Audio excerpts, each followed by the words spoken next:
Call me a king, you can buy me a crown. Oh my, my, my, oh my, my, my. I'm leveled up, and this is my world now. This is my world now.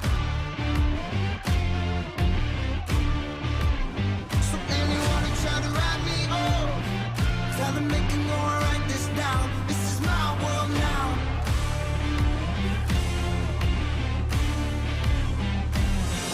New look, got the ladies shook. New watch saying it's my time. These magazines wanna feature me, cause they know I'm on the rise. But the attention, I'm on a mission.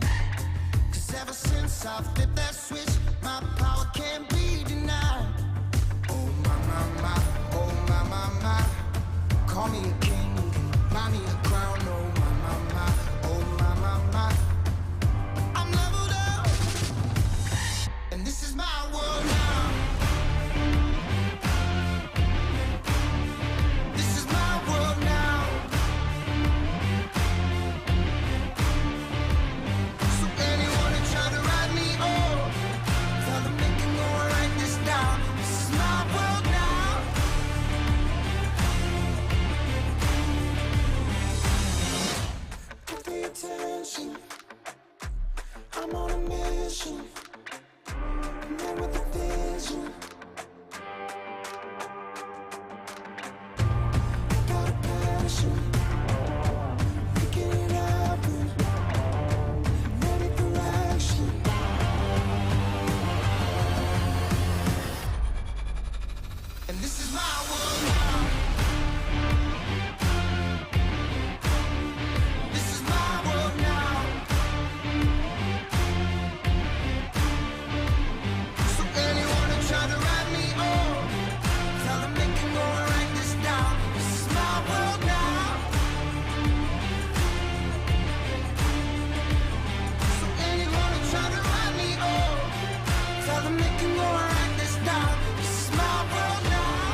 Racing isn't easy, but experiencing it is.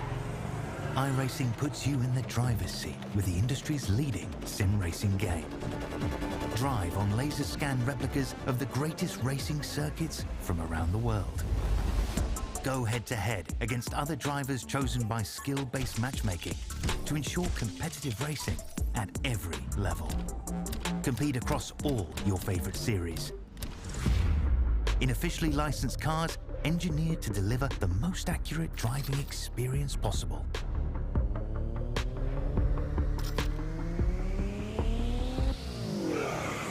Join a race or host your own with players from across the globe. Race against the computer or in a league with friends. Feel the thrill behind the wheel. Visit iRacing.com.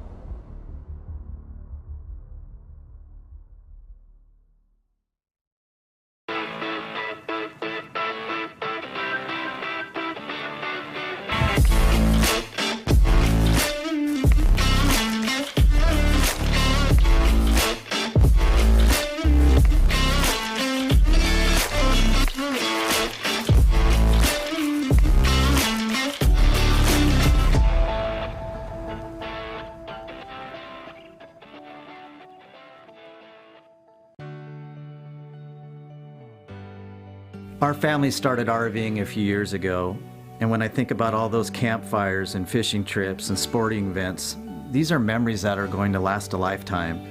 I want to help others do the same thing. Hi, I'm Kevin Smith, General Manager at the all-new CLICKIT RV in Milton Freewater. People in this community are very familiar with this location and the great service they've always received. So the biggest question we get is, where is Keith? The great news is, Keith is still here.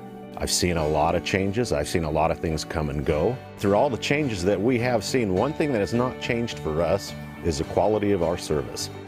Buying an RV is a big purchase, but it should be a fun and happy experience.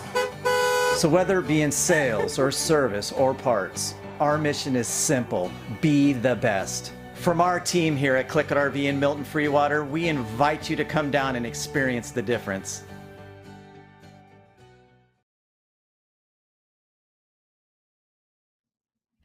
Good evening, ladies and gentlemen. We welcome you to round number 5 of the Northwest Truck Series presented by CLICKIT RV.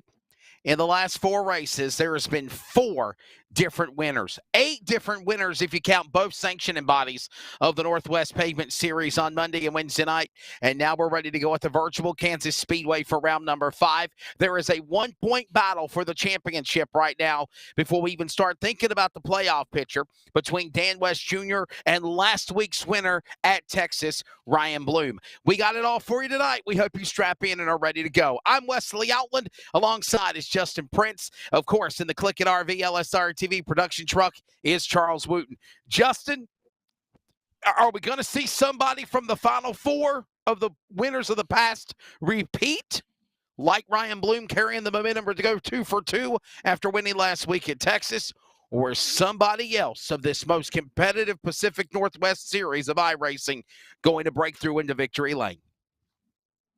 Well, that's a tough question because it really more so is who's put in the best preparation for a mile and a half. And the last time raced at a mile and a half, there was one team that seemed to be really quick when it came to trying to find a way to reach victory lane, and it was the Win Racing trucks. Kevin Smith, remember, was leading, then had technical issues that cost him the lead in the rest of the race, basically. Dennis Moore ended up taking the checkered flag. Part of that group. Toby Redders, his best race this season came at Homestead, Miami. So to answer your question, right from the top, when they are 3 of your top 4 best teams in practice, it's pretty clear that Win Racing could be in line for a win tonight. It could possibly happen. Win Racing, never count them out. I find it funny that in the week number 2, Kevin Smith, the man behind Win Racing, contacted me and Charles Wooten on social media and was like, "Hey guys, you're not talking about us. We're doing everything here." And I was like, "Well, we're talking about you. We just didn't know that you were Win Racing. We kept calling you Team CLICKIT RV." but it is Win Racing, and they are a force to be reckoned with this year, no doubt about it. But the question is, you've got a two-time champion, now looking for three. He won the championship in 2020 and 2021. Shelton Washington Dan West Jr. for Team LSRTV, by the way. 1 point between the drivers of Dan West Jr. and Ryan Bloom, winner last week. Is it amazing, Justin, do you think that we've got a battle for the championship so knit tight close just into week number 5, my friend? I don't think it's a surprise that it's so tight because of the talent level and how tight said talent has been throughout this campaign. We've seen it last time out, especially at Texas Motor Speedway, how tight some of the racing could be among some of the best this season. And even when it looks like one team seems to have the advantage at times, Dan West Jr., remember, was able to overcome said that to be able to come away with a strong finish there.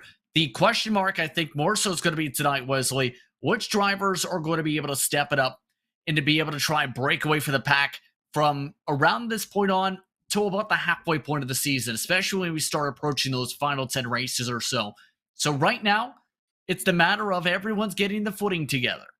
Eventually, everybody's going to have to get their feet placed into the dirt to sprint away and be able to run away in the points.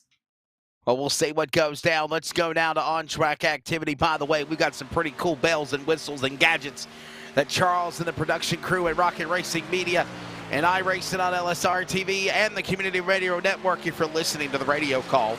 By the way, our 4th broadcast of the day. We've been wide open since 11 a.m. Well, qualifying on track already. And on the speedway first is Brett Grunwald in the 51, a host of other trucks. But by the way, he's going to go to the P2 spot because one of the names we just mentioned, Justin, Dennis Moore, just went to P1, 30.55 to a 30.57 by the second P driver of Brett Grunwald, who just qualified in the 51 Toyota. I find that really intriguing, the qualifying speed. Brett Grunwald showing the pace. Kevin Smith, though, showing better paces, just topped them both at 30.4. Roy Grande, not so much as he destroys the truck. Brett Johnson now on the racetrack. We'll see what he can do. The number 7 Coca-Cola entry.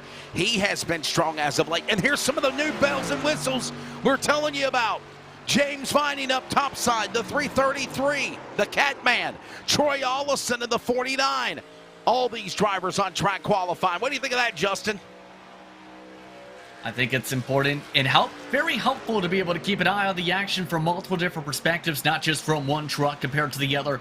It's going to be very intriguing to be able to keep an eye on things, to be able to keep up with all the intense action throughout the field tonight. But the major thing, too, to keep an eye on with the different marks is just seeing the differences some of the drivers are taking in lines. Some drivers, see, for example, that lower corner when it comes to Troy's truck, surprisingly taking the middle on the first lap in 3 and 4. Not the line you expect to run. You need to run at the bottom of the track in quali. In fact, he looks very tight and can't get to the bottom. Defending champion on the big part of the screen. That's Tyler King. Up on the top, there's the WJ32 of Duval. And then on the inside, down below, is Troy Ollison. We're watching all these drivers take time on the clock. We'll see how this all develops right now. Currently, Kevin, how about this now? Kevin Smith at the top of the board for Win Racing now, 30.47. He just annihilated everybody's time just a moment ago. And not anymore. Tyler King trying to give him a run for the money. He will end up in the top 15. He needs another lap for the Beaver State Racing entry, defending champion. Second lap's the more preferred speed lap, as we've seen throughout much of the season, the 1.5 miles.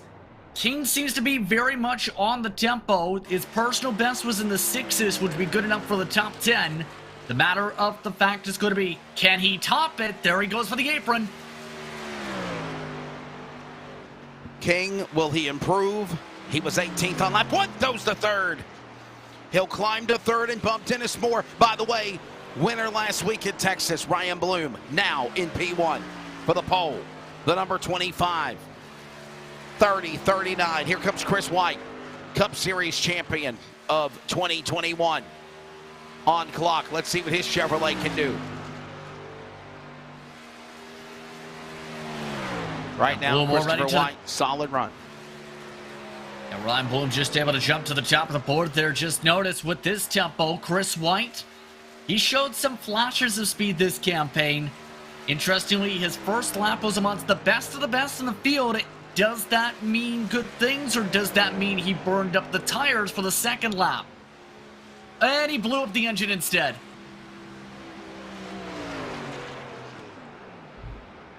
Is that some dedication to blow an engine in qualifying, might I add? You don't want to do it on your second lap. Preferably after the checker flag for qualifying if you blow the motor. Or not at all. Right now, Ryan Bloom, 30-39, fast time. Here comes Chris Cameri.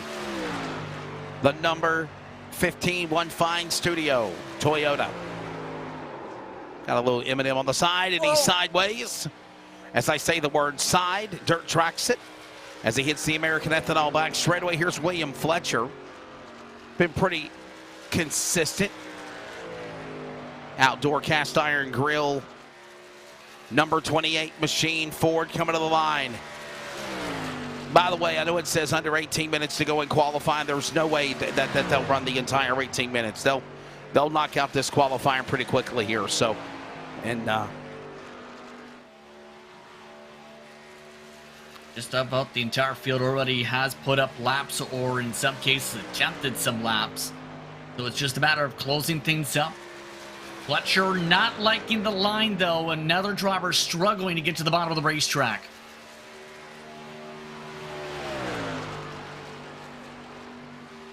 Fletcher crossed the line. He will end up 25th, mid-pack. Well, actually, he's in the back. About 30-plus entries here. Here comes now the legend, Frank Harris in the number 11. I will say this, though, as we watch the 11 Ford work his way around the track.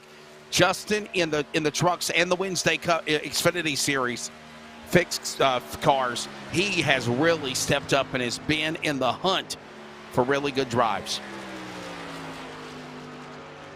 And that shows just being able to find that strength for improvement, being able to learn how to manage the tires, be able to be patient. Frank Harris starting to showcase some speed now with the trucks too. How about a top 10 at qualifying, just a couple tenths off the pole? See what I mean? Up next, the Miller High Life, two-time winner of the series. He picked up a win. Justin, we'll never forget that one. Remember June of 2020 at Darlington when the server crashed? We had that, if you will, 45-minute rain delay. B.J. Tidrick won that upset win, and then he turned around and won a race at Vegas at the end of the year. He's on track now. He's not won since 2020, and the Miller High Life 72 is on Speedway. Yeah, it's been up and down this season in the races so far. I think it's more so just a matter of getting track position, not doing things like that, and in turn keeping the truck lane.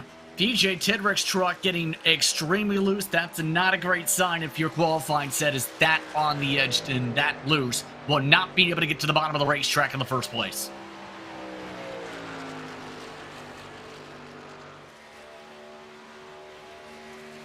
Tidrick, another shot at it. Qualifying continuing on, 30-39 for Ryan Bloom. 30-47 for Kevin Smith, 30-50 for Caden Anderson, Stephen O'Hare 30-53, and a 30-54 for the defending champion Tyler King. That's your top five. Moore, followed by Ritters, Harris, Greenwald, and Stabnow. Top 10 right now. And they're closing in on those final trucks, if you will, JP, to qualify here at Kansas.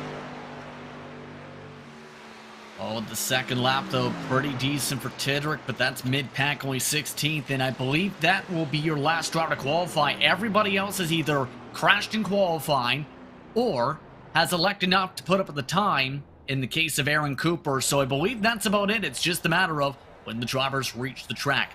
Bad news, though, for Tyler King. He is top 5 in qualifying. Prior to the end of his qualifying lap, he said, win at all costs.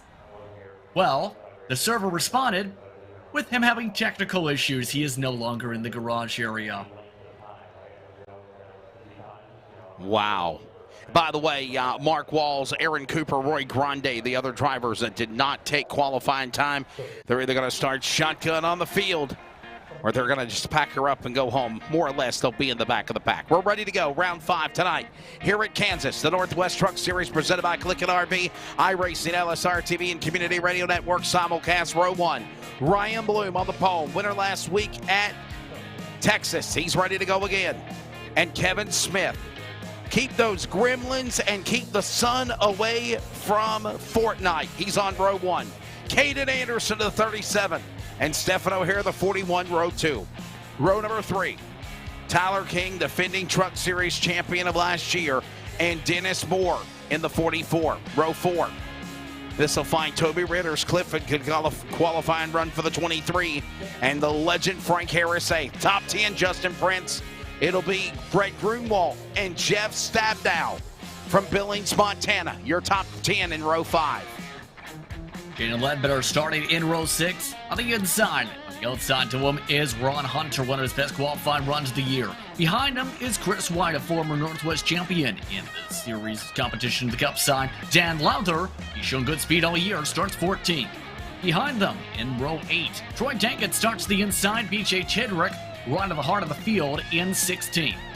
Behind them is Robert Gamble with the 54. He'll be starting 17th in row 9. To the outside is Ryan Gormley, one of the drivers who's been strong in race tempo much of the year. Riding in the top 20 tonight, it's Carl Burke in the 53. Goes outside, it's Stephen Paulison in 10. Row 11, we'll find Brett Johnson in the 7, William Fletcher the 28. Row number 12, you'll see John Ottenbacher, Chris Keynes in the 20. Row 13 at 26, BJ Duvall, one of the dirt dominators of the Northwest, 3 wins in a row.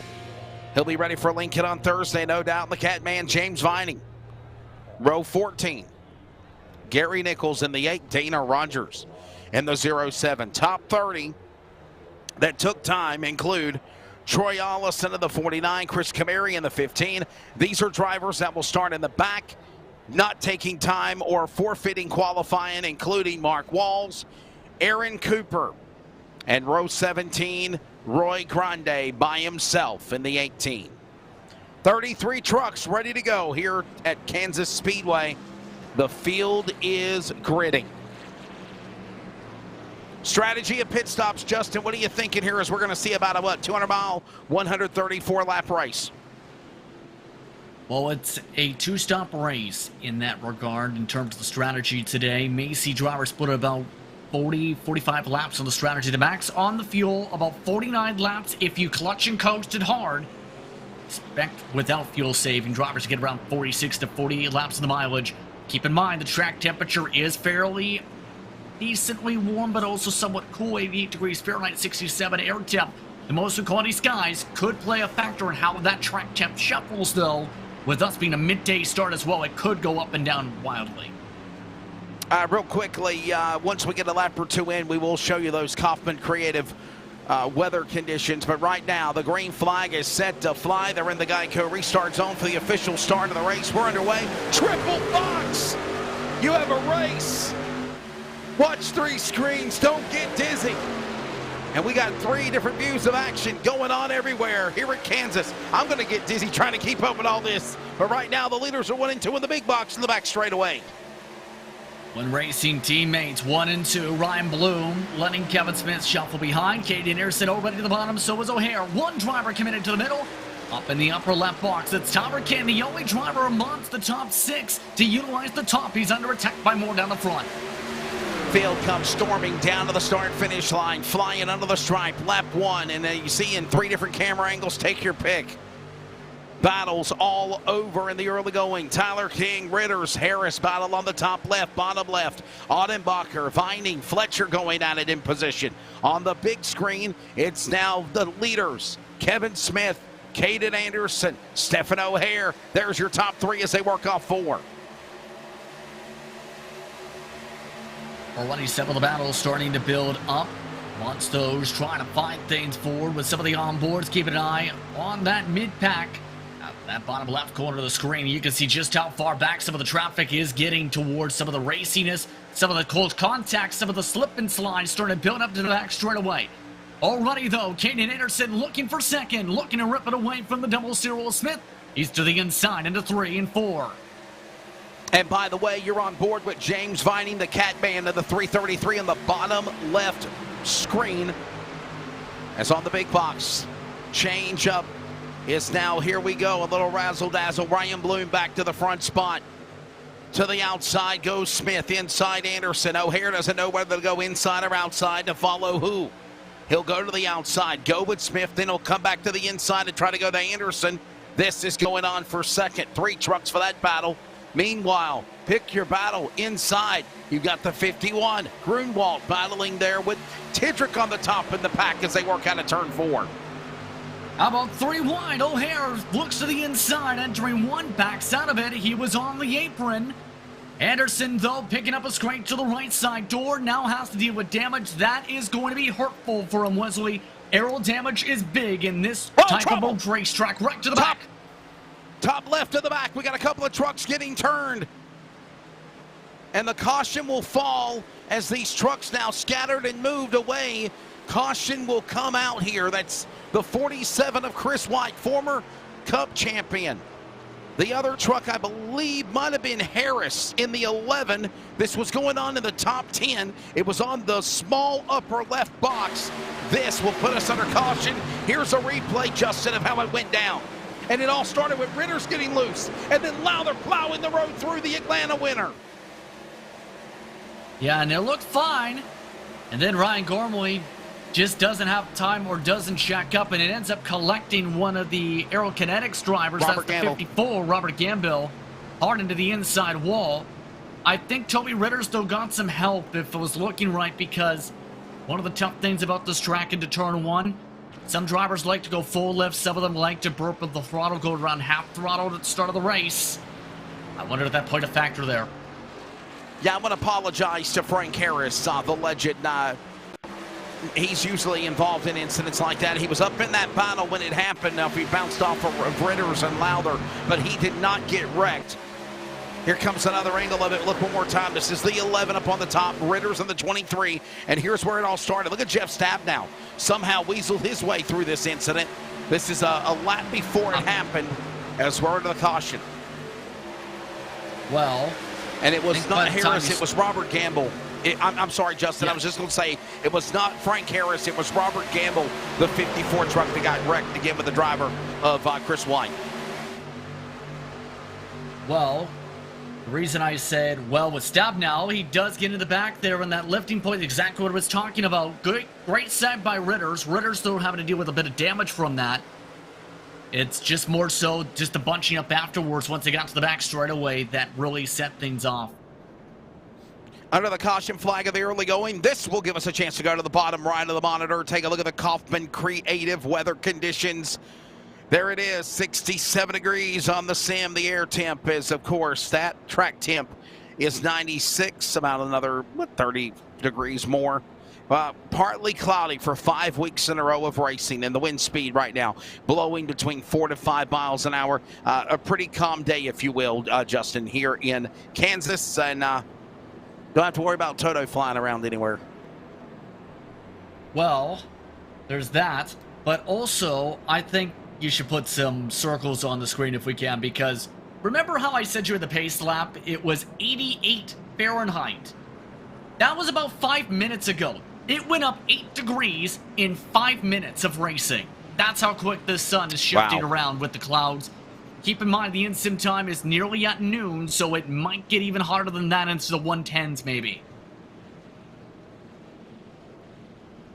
So right in the high noon of the day, if you will, right now at lunchtime, if you will, there in the virtual Kansas world. Hey, another thing that will follow along the way will be the Virginia 811, call before you dig with care, caution summary updates. And right now, for information, it is 1 caution, 3 laps so far under yellow of 7 completed. No lead changes. It's been Ryan Bloom since the drop of the green. Again, that's presented by Brian Morehouse and the great folks at 811 Call Before You Dig and Virginia 811 especially. Don't forget, 2 weeks from Saturday, the 811 Call Before You Dig 250 for the NASCAR Xfinity Series at the action track. That is Martinsville Speedway. Ready for the restart for the first time of the Geico restart zone, and we're back at it again. Bloom, Anderson, along with that run as they go off into turn 1, JP. A terrible restart for Caden Anderson. Did not get a great launch on the outside already. Dennis Moore zips by for third. Anderson, keep in mind, dealing with that right side damage, is already noted about that apron. It's not a line drivers necessarily have to take, but some do like to shortcut it. Now he's left under grabs as a result by O'Hare. Here it comes King on the outside of the 41 out of 4. Below the apron. Remember, that's fair game in this track and on this series as they work the banking back into turn number 1 and 2. On the big box now, Ryan Bloom pulling away from everyone. This is now O'Hare trying to make a run on Anderson to the inside. Stab now right behind him. And this is going on right now in front of the man, Dennis Moore. This is behind them in the top 10 for 4th, 5th, 6th, 7th, and 8th coming off the corner. Jeff Stabnow also looking to take advantage. Most of the drivers amongst that top grouping, though, preferring that apron to go the short way around the racetrack. It's something we expect drivers to do sometimes, Wesley, but not every time. Reason being, it works more so as an extra corner, and the more you go down there, the more you burn up the tires for the long run. Stabnow amongst those trying the high line for the first time up against the safer barrier 3 and 4. Yeah, he'll take it up against the outside retaining wall barrier, as Justin mentioned, and now he'll slither back down to the bottom of the apron on the inside line, trying to give a run now on the driver, of course, of the number 41 of O'Hare. O'Hare stays to the inside, right behind the 44 of Moore. He's got the tailgate in front of him. Here comes Stabnow with the momentum on the outside. He'll carry that to the back straightaway as they go to 3. That's one of the bright sides when it comes to the top side. If you can make it work, especially in the long term, you get those runs off the corner. The downside of it, again, is going to be how those tires wear out long term compared to those at the bottom. Some people say it's better to save actually on that top line. Most of the field expects in turn and should be expected to be shuffled towards that top eventually. Although we've seen the bottom be prevalent short run much of the time in Kansas history in the recent term on iRacing. Currently right now working as they go into turn number 3, 13 of 134 laps completed when they come to the line, as the driver up in front is the man of Ryan Bloom. Smith in second. There goes now Stabnow. He's going to the outside. He's making it work. He's up to the leaders as they dive into 1. Looking to the outside for second. Kevin Smith down to the bottom. Smith looks to pull the full slide. Stabnow goes for the cross down the back. Passing by the green walls, they shuffle back to the white-colored walls. Stabnow inside. Smith having to roll more in the throttle. Stabnow takes second. Working off of turn number 4, Stabnow. About a half a truck loop back to Stabnow on Bloom. And behind him is Smith. And behind Smith is Moore. And how about Mark Walls, Justin Prince, in less than 15 laps? He is all the way in the top 5 in the 48. Here's the reason that is very prevalent. He did not put up the time in qualifying. He crashed in qualifying. Walls, in turn, has been unbelievable this respective run. Up 27 spots. Now looking at sidetrack, Smith runs to the top part of the apron, moving to the corner panel, heading to 1, but for the lead. Stabnow is alongside Bloom. Bloom with the send inside. Side-by-side battles for first and third. 15 of 134 laps right now to the back straightaway. Ryan Bloom, Jeff Stabnow, they're battling for the lead. They're side by side. And while that goes on, battle for third is the same between Smith and Walls. Outside lane, move Walls to third. Battle for the lead with Stabnow to the bottom of the apron as they'll center to 1. And we go triple screen again. I think the main focal point should still be that lead. Stabnow looking to slide his way up for the lead. Bloom trying to set up the cross down the back. Walls trying to get underneath Bloom. Bloom stays underneath Stabnow. Walls likes to keep it high side. Side by side again for the lead as Ryan Bloom tries the bottom still. Up top side, Annenbacher now battling Nichols' truck. The DuPont colors of the green LSRTV machine working on the top. Behind them, up in front of them, As of course on the big box, the battle for the lead. It's now 3 trucks going at it, fighting, clawing, gouging. Bloom to the bottom. Winner last week at Vegas. Texas, so apologies. Now holding after it, Stab now, looking to go to victory lane. Here's something you got to think about, Justin. Last time Jeff Stabnow won a race, it was at Kentucky Speedway. Well, guess what? Kentucky, even Kansas, Las Vegas, those tracks are very similar, though different to one another with their configuration of a 1.5 mile tri-oval. Even bigger in terms of that statistic, the last time he won in a truck, how about at Canadian Tire Motorsport Park in 2020? At the time, that's exactly where he led right. every So his single win was lap. it was in a Cup car. That's right. It was a Cup car win. It's been a long time, but now he and Mark Walls running away. Bloom is sliding back, now 6/10 back.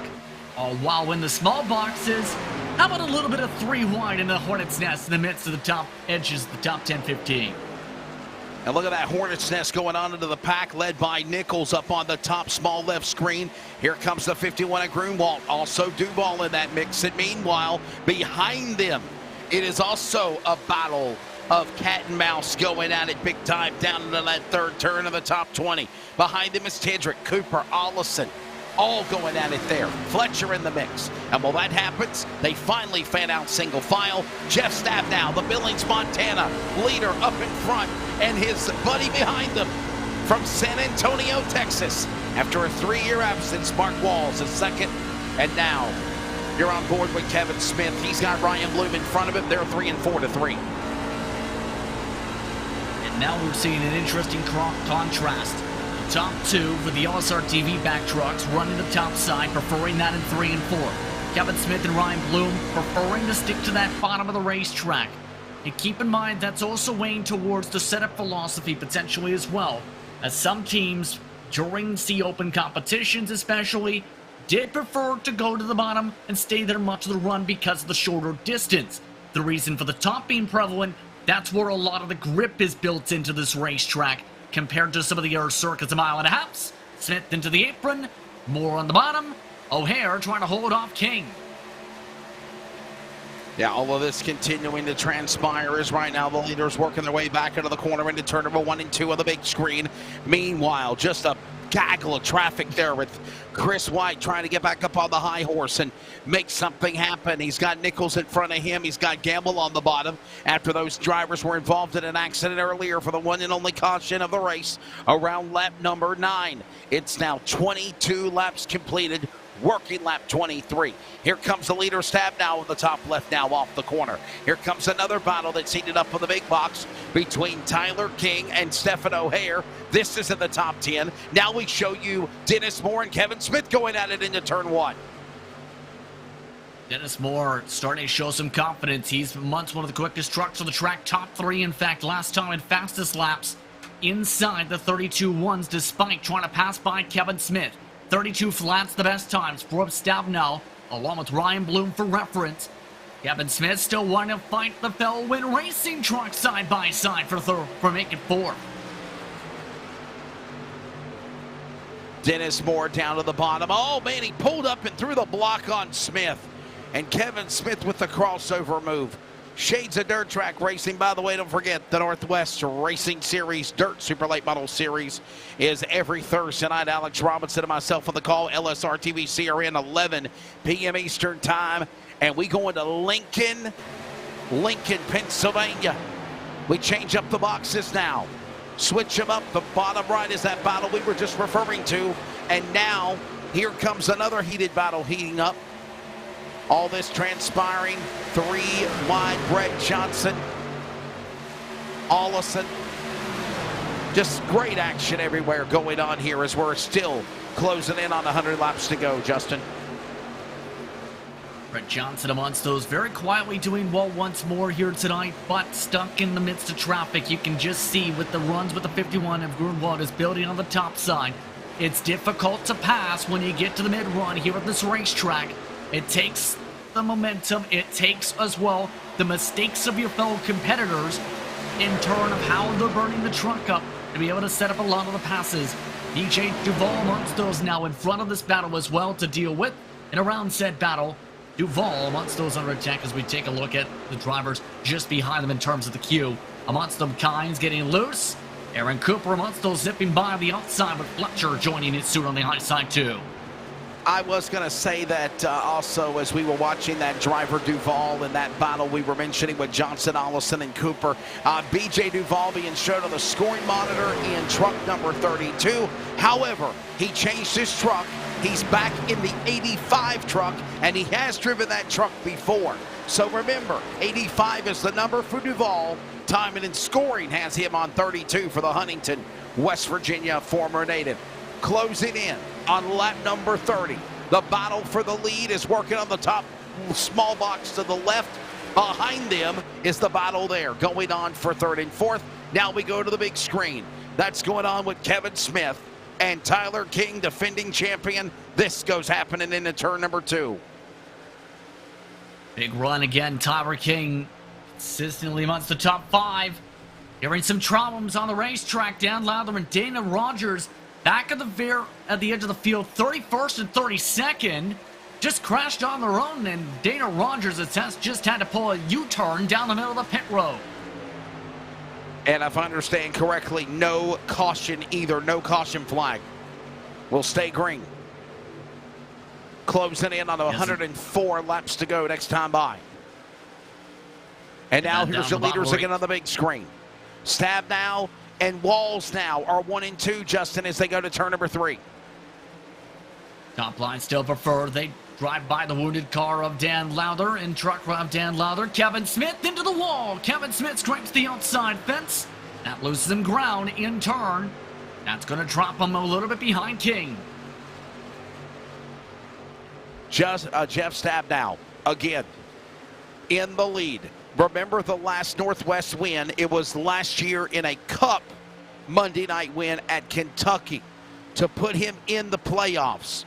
The last truck win, as Justin reiterated on, in 2020, Canadian Tire Motorsports Park at Quebec Corner. He wrecked even leading in Quebec Corner and still went on to win the race. As we approach 100 laps to go now, he is comfortably in that number 1 spot. Want to get off the schneid and into 3-year drought in the Truck Series of the Northwest, of the longest premier series in 10 seasons. He wants to make it happen. Mark Walls is right there with him as his wingman, toe and foot. And there's the man winner last week for Win Racing, Ryan Bloom, to the inside in that 25. All of this going on with Dennis Moore are your top 4. We're going back to turn 1. Ryan Bloom wants to get to places, though. He wants to get to second. Walls staying up at the top group. That's where he's been much of the run. Bloom trying to make that bottom groove work. Has to crack the throttle a touch. Bloom slides back into the 3rd spot. And that's the major thing. Teams starting to become very committed on the line, because in a lot of cases, Wesley, these teams build the setups for those particular lines. If you build a truck made for the bottom, but try and run it on the top, it's not a fun time, and vice versa. Yeah, you're exactly right. And all these drivers right now just kind of minding their P's and Q's. A little aggressiveness, but not anything to put themselves out of contention. Because one thing for certain, with just 34 laps down here next time by. And, Walls, Bloom, oh, man. Walls losing ground on these guys. He might have some damage in the number 48 truck, as King will now move to the 5th spot. And so will Smith. What a bit of contact. Ryan Bloom sliding up. Walls did slide down off the corner, getting loose, and that is a risk you can take running the top side. It hurts both their trucks as a result with the significant damage. Bloom picking up some of the right and left side. Bloom more so to the right side. Both of them going to be struggling a little bit until they can get to the pit stops and possibly have to take the faster pair, because especially on the right side of the truck, you pick up damage, you lose your ability to draft up in straight lines. It's 12 midnight Eastern time, 11 p.m. Central, and of course, 10 p.m. in the Mountain Time, and 9 p.m. in Pacific Time. We are going to step away and pause for 10 seconds of radio identification wherever you are and recap that crazy story that just happened to Mark Walls, who now has him fall back to 7th. This is iRacing on LSRTV and the Community Radio Network with the Northwest Truck Series, presented by CLICKIT RV. Community Radio Network, WCRN 87.9 FM, Clayton, Garner, Raleigh, North Carolina, USA. We are CRN.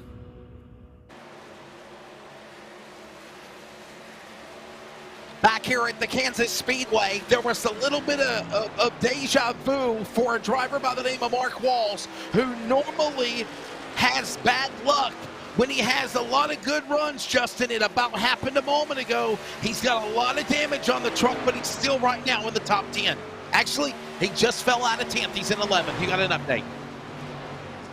Walls is not handling well whatsoever, and you can see it with the straight line, 164 miles an hour. Everybody else is running 174 into the corners. Walls is getting to where, possibly too with this damage, he might have to think, depending on his tape configuration, is he going to blow up now? Whoa! There's a chance that overheating. Was that Audenbacher that just shot to the bottom of the apron of the racetrack and wrecked? I think he's White okay, side. but he knew he got loose. We stay green. Here's pit stops ongoing. Right, Chris White doesn't use the fast repair, hasn't used it yet. In fact, this is a racetrack where things tend to go green, but he has been doing well with that back-end damage that has not really impacted him. And the pit window in turn is open for those looking to pit around the 40-80 strategy. All of this transpiring now as we're under 100 laps to go. With Justin Prince, I'm Wesley Outland. Coverage of round 5 of the Northwest Racing Truck Series presented by CLICKIT RV. This is iRacing on LSRTV and the Community Radio Network. Our Rocket Racing Media production, Charles Wooten, is in the CLICKIT RV LSRTV truck for producing this broadcast. You're seeing the triple boxes and more. And right now, I'm understanding he's left to go back to the concession stand to come up with some more ideas on a triple box screen. But I hope you're enjoying some of the new bells and whistles along the way. Jeff Stabnow is up in front.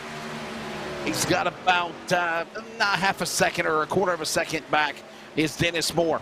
That's not, that's dwindling though, Justin, as they work the 3. Slowly but surely, Dennis Moore is getting towards Stabnow. Stabnow taking the high side still. Moore, though, is picking up that long run tempo we talked about. On the bottom side, it's coming in very strong, though. Within the final few laps of the run, that could be prevalent if this race goes green. Moore back inside, takes the arc, trying to launch off the corner nearly to the door out of 2. And Moore, oh boy, almost got to the left rear of the back of the quarter panel of the LSRTV. It's CRN 4K4 to Stabnow, and he holds that line, but he goes up too high into the safer barrier. Excuse me, clear a path. Here comes Moore to the bottom for Win Racing. Almost a photo finish at the line on lap 42. Still trying to be able to fully rotate, now has a chance to possibly side draft. Moore backs it up, Stabnow charges it up. Moore back to the bottom, now alongside the 24. The slide up, Moore has to crack the gas. Stabnow with the run down the back. All of this going on for the lead now with a big screen to the backstretch and a massive cloud cover now settles in over the virtual Kansas Speedway as we approach now lap 50. Moore, Stabnow, we're closing in on each other. We mentioned the cloud cover. What is that going to do to the handling of these trucks right now as we're looking at Stabnow struggle and Moore now looks really strong in the clouds? Going to provide a little bit more grip towards the end of the run. Stabnow loose, hits the fender of Dennis Moore. Dennis Moore holds onto it, no damage to either of the trucks. We stay green as Aaron Cooper coming out of the pits now takes away the bottom. Stabnow will still hold on to the lead. Aaron Cooper, Purple Rain, Prince Machine, Toyota down to the inside of this chaos and mayhem on top of the racetrack. He's below the apron. He tries to clear away from him. No, he doesn't. He pulls in front of the leader, Stabnow, and forces Stabnow up to the safer barrier in 2. Keep in mind, fresh tires can do that when it comes to the grip. The difference around this track right now, about 2.5 seconds. More pit stops expected.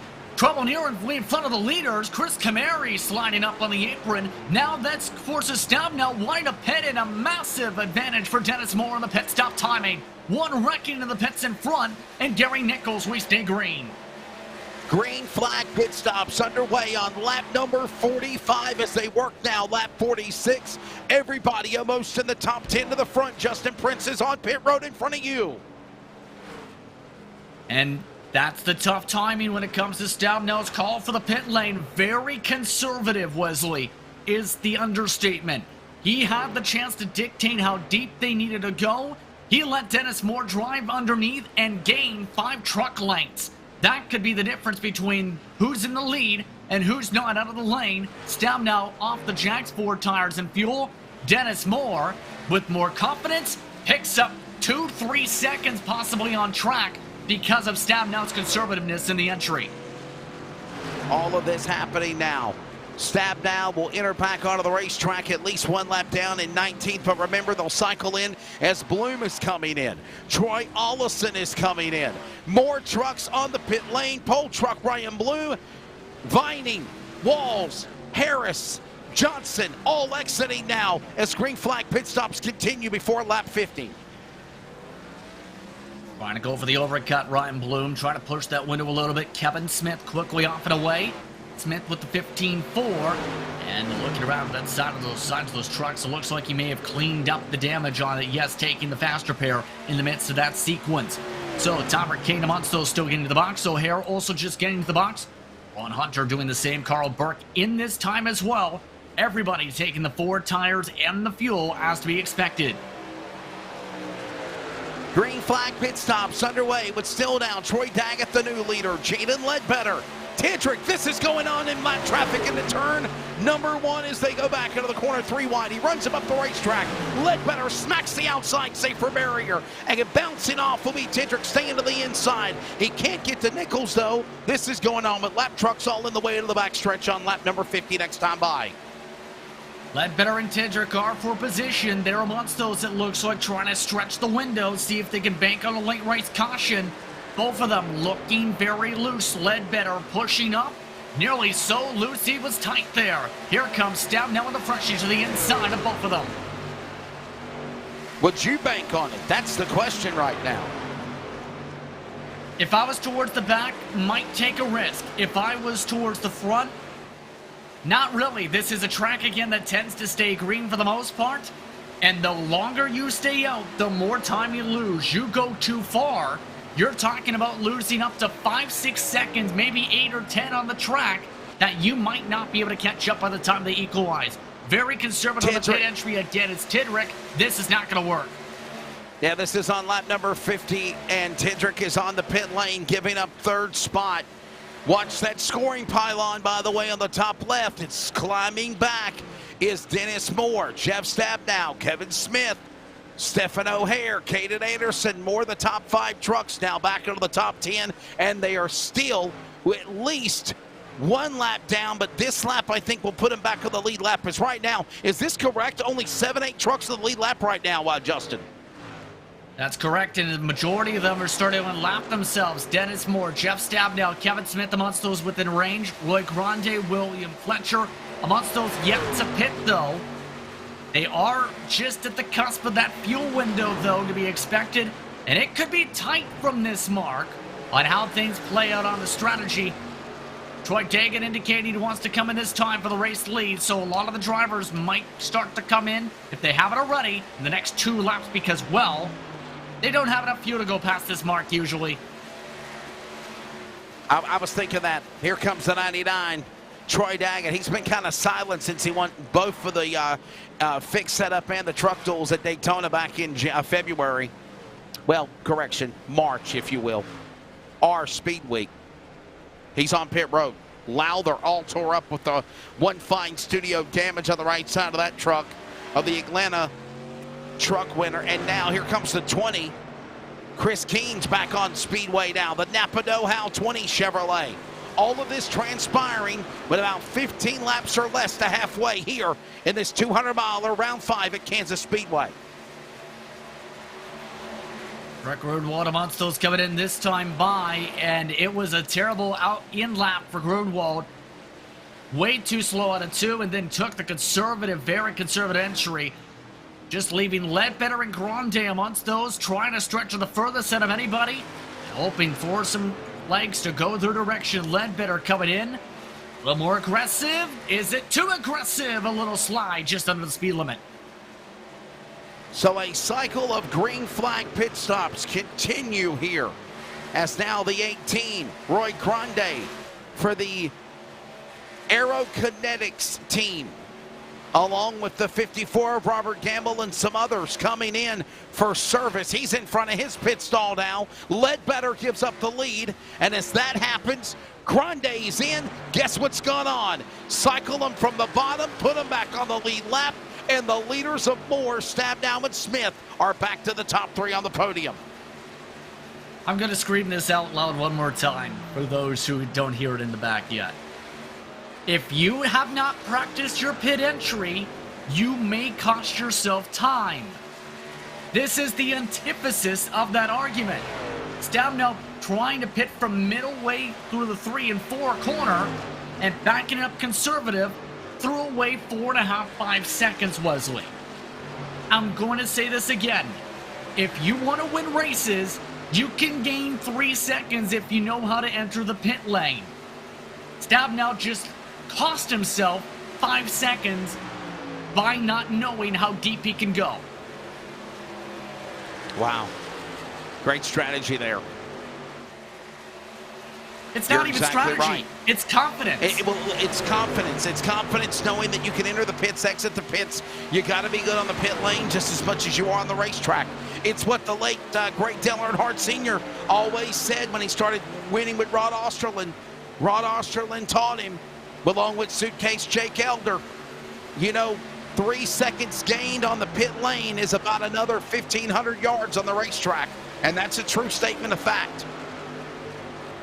Well, trouble down the front straightaway. Ron Hunter just locked it up. Kevin Smith also is under attack by traffic. Hunter is flooring it into the grass right now and slamming the wall. Ron Hunter all the way from scraping the safer barrier out of 4, hooks it all the way to the bottom of the racetrack into the pit lane.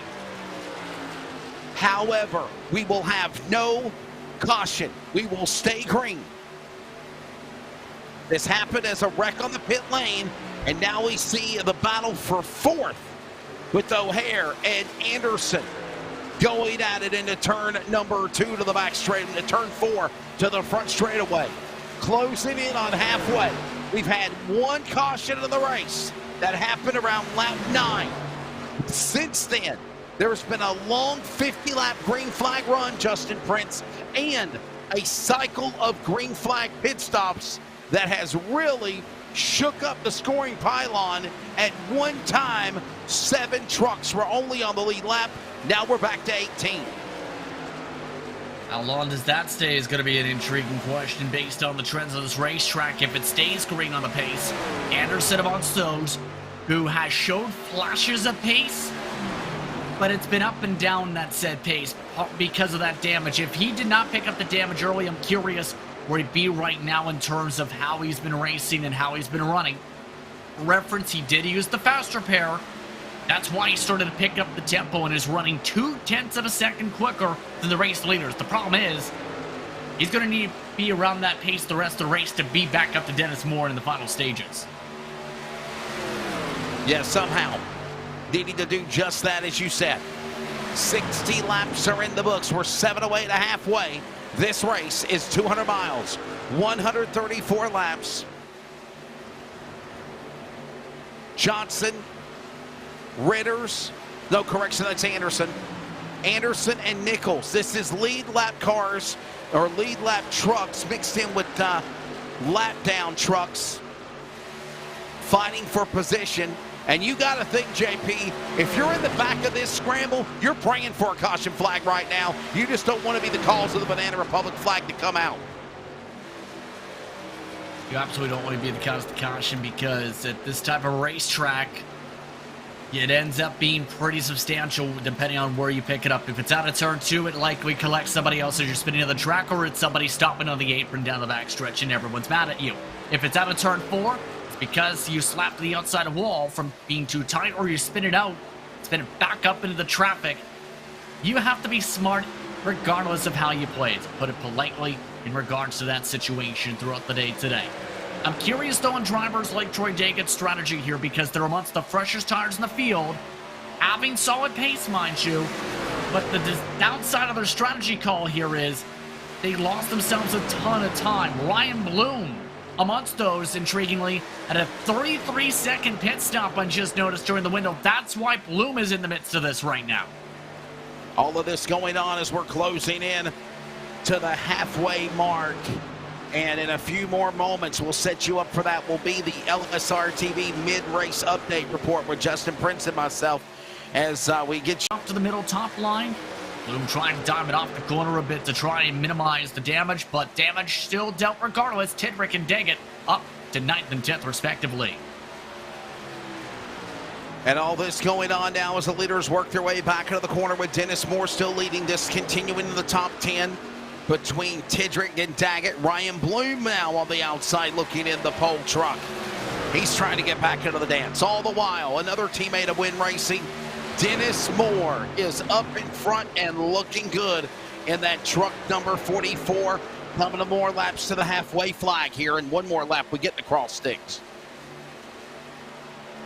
We keep an eye on the battling down the back straightaway. A shout out to Clifford. How about Toby Ritter's in the 6th position? We talked about the speed in those Win Racing trucks. Yep, someone claimed tonight he's amongst one of those drivers who've kept it up at the front tonight with the pace of the truck. It showcases how quick those trucks are this season. The difference marker seems to be in a lot of cases a strategy, as lap traffic in the midst of things. The 22 looked also promising earlier, letting by drivers. BJ Tidrick let go in the midst of the fight going on for 9th. Halfway in this race, this will give us a chance to go back inside the broadcast booth for the LSRTV mid-race update. I'm Leslie Outland. Of course, we got Justin Prince alongside. You're not going to miss a thing because you're still watching on the side right of the box the action that's going on with everybody right now in a conveyor belt single file conga line. But Justin, last hour has been interesting. A fairly calm race in the opening 100 miles at Kansas. My synopsis, what you got on the take for it? Well, that's usually the synopsis for much of the racing in Kansas in terms of the trucks. If you keep, as long as the field doesn't have precautions at the start, you get a long green flag run like this. And for the most part, tire wear has been critical. Keeping the truck outside of the wall has been critical. And the interesting part has been who's more comfortable on what racing line. Stabnow's been more comfortable up top, for example. The Win Racing trucks are built more and more comfortable in turn to run the bottom of the racetrack. Some have been able to here and there mix it up depending on preference, but they have been few and far between based on how things have played out tonight. And those differences have been huge. Dennis Moore in particular. Yeah, I agree with you hands down. It's Dennis Moore right now, the man that's leading the way. Jeff Stabnow right back in the transition in 2nd. Kevin Smith 3rd. Caden Anderson, Stephen O'Hare, your top 5. And mentioned Toby Ritter's on the outside looking into the top 5 in 6th. Paulison, Tidrick, Daggett, Bloom, all these drivers. Ryan Bloom mired in 10th. I think he's wanting a caution flag, but I got to tell you, everybody in the top 5, I've said it before, I don't want to be repetitive and sound like a broken record, but anybody can win on this series. We're seeing it right here tonight. We've been seeing how things have played out all throughout the night, as that battle, by the way, for 2nd. Jeff Stabnow has confirmed he's just eating up his tires again. But right now, in terms of tonight, it seems like a Dennis Moore type of night, because he's got the long run truck, he's got the mid run truck, which is also critical as well tonight. And we're seeing just with how he's been able to maintain that gap and has started to reel things back out. The only driver matching him on the track really is Kevin Smith, his own teammate. Whoa! I will see this. Overshot the safer barrier, Justin. He about spun out going down the back straightaway. He'll save it, but he'll lose at least another 2 spots. That's lap traffic, but I think that's just showcasing exactly the point just made.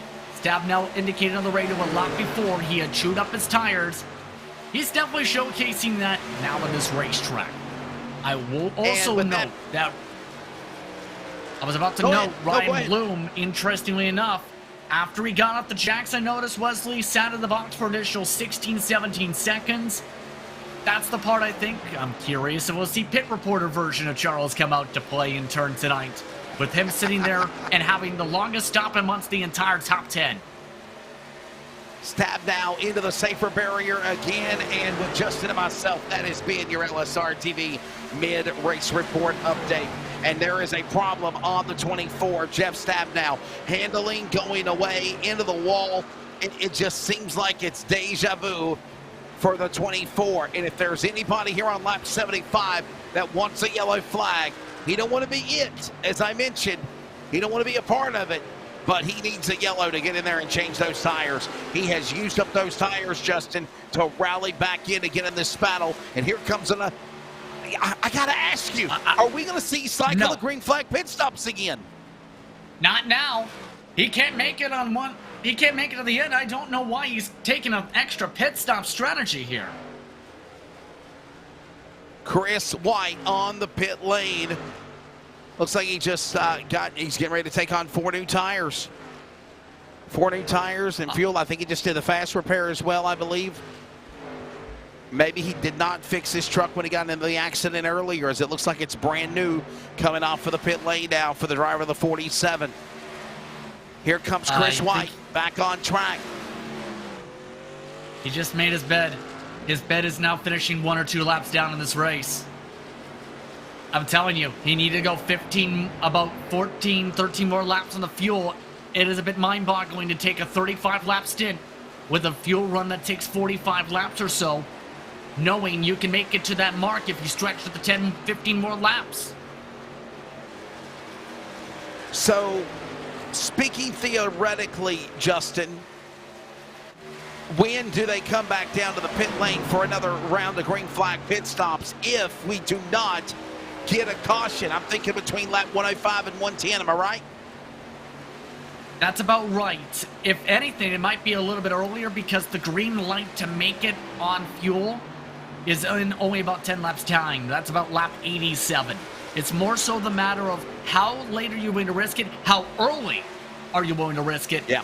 You have to find the sweet spot. That's the thing. And I think the major thing, too, is going to be Dennis Moore, the race leader, I think, is going to dictate that for much of this battling, because if he goes too early, someone's going to take advantage, take it long, pass him by on fresh tires. If someone else goes too early on him, Dennis Moore retakes the race lead. So it's about more so his decision that's going to dictate much of the top 5's decisions. And for sure, I'm sure the sun's been banned by Fortnite tonight.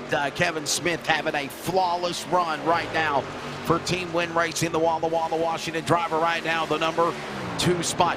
Hey, listen, things have kind of calmed down on the racetrack. Actually, it's been fairly calm since lap number 10 on the restart, besides the green flag pit stops that are forthcoming. Let's take you through the field. Dennis Moore, the 44. Actually, we're watching Cooper, but there's Dennis Moore. There he is, the 44. He is looking to be the first driver this year on the Northwest Truck Series presented by CLICKIT RV to be a 2-time winner. He joins the list of other drivers with 4 wins. He now wants to solidify that for Win Racing and put Win Racing back on the map in victory lane. He looks strong.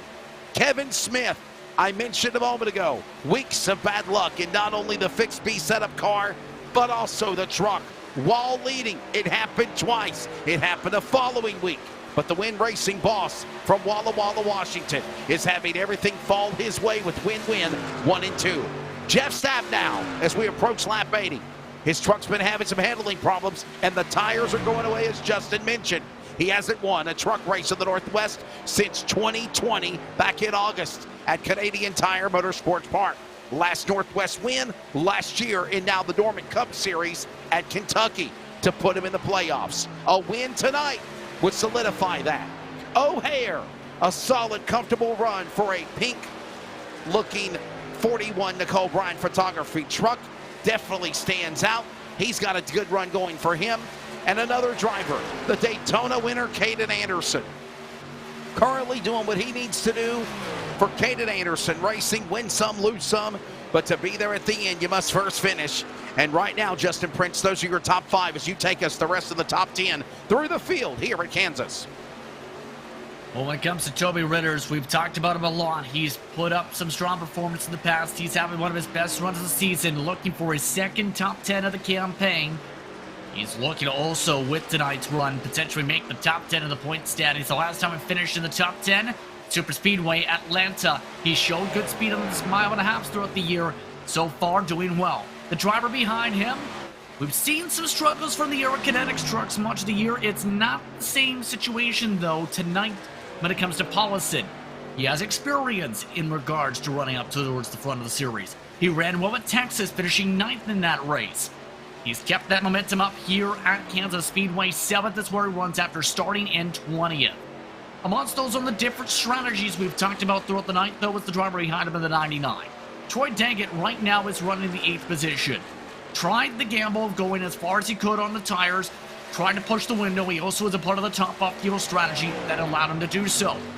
Well, it's worked out pretty well because Daggett was running in the teens before the pit stops. Now, he's up to 8th and is closing up a lot of the time he had in the first place, had lost.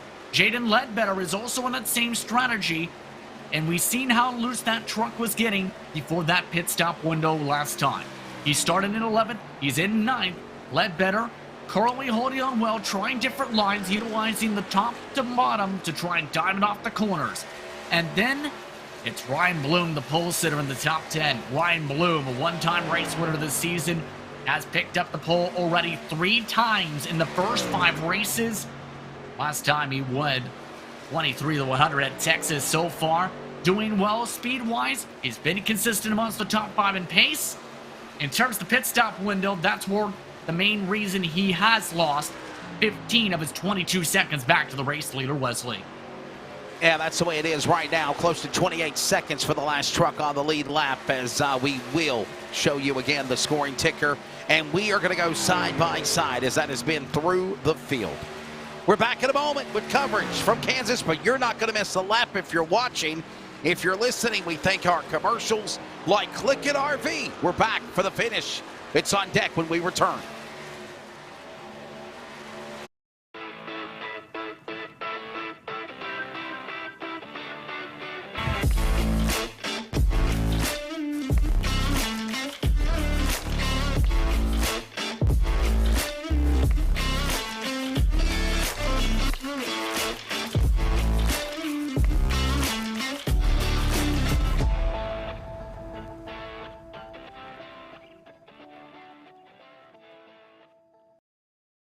At CLICKIT RV, we know there's a lot of heritage and history at this location. RV sales and service has been part of this community for decades. We knew there was an incredible opportunity here, but to see where we've come in just a year is incredible. None of it would be possible without the patronage and support from this community. So whether it be a more convenient and accessible service drive, a fully stocked parts department, or this amazing sales facility, what drives this team daily is making sure our customers leave here with the best possible experience. Racing isn't easy, but experiencing it is. iRacing puts you in the driver's seat with the industry's leading sim racing game. Drive on laser scan replicas of the greatest racing circuits from around the world. Go head-to-head against other drivers chosen by skill-based matchmaking to ensure competitive racing at every level. Compete across all your favorite series. In officially licensed cars, engineered to deliver the most accurate driving experience possible.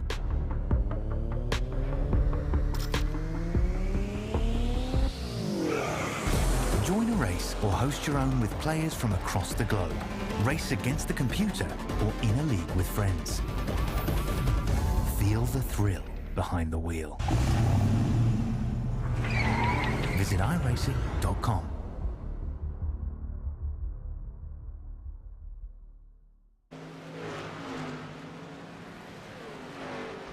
You didn't miss anything. Green flag pit stops part 2. Stabnow, Harris, Walls, others. Justin Prince on pit road for the money stop. I can't believe I have to say this again. Stabnow did it even worse than the first time. If you've seen it the side by side, and think there's a chance we could see it again here. He started his pit stop braking at the top of the wall in turn 3. I am not sure what Stabnow's doing. He just shifted up early too and through the gears. He has cost himself possibly a top 5 with his pit strategies and entries. Leaders are in now. Dennis Moore on pit road. Drivers on. Here we go. Stabnow did it again. He just sped off the pit road, and now he's black flagged. So he braked too early entering the pit lane. Now he speeds exiting pit road, and now he's got to come in for a penalty, Justin. I said this during the radio timeout and commercial break when we were side by side. When it rains, it pours for Jeff Stabnow. He cannot catch a break. I'm going to be quite frank tonight. He kind of set the rain on himself by putting a hose over top his head and calling it a rain cloud. That's the best way I could put it. When you cost yourself so much time on the entry and pits, and then you speed in the pit lane to boot on your money stop, how can you say it's raining and pouring when it's all from self-inflicted wounds? Kevin Smith roars off the pit lane. Anderson Daytona Cup truck winner will follow. Here they come off the pit lane. So, after the conclusion of the green flag pit stops, it sounds like our production truck is working on trying to show you, Justin, what you were just baffled over on Jeff Stabnow's entry on the bottom of braking in turn 3 to the pit lane. O'Hare thought he might have overshot his pit stall. His One Fine Studio, I'm sorry, Nicole Bryan Photography Ford is on pit road. What do you say that color is, Justin? Is that kind of like a black and white pinkish color? Very unique. It's salmon? Salmon, there you go. That'll work. Grunwald, you saw him now, the 51. He's on the lead lap. He's in 4th. He's not pitted yet.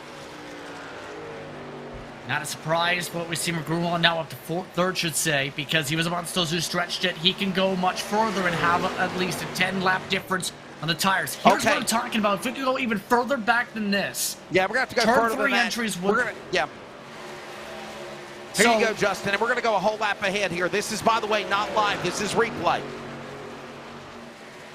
So when it comes to how this is on entry, when it comes to Kansas, you can go all the way until when you're around turn 4, the bottom of the racetrack, and start to smoothly break it on in from there.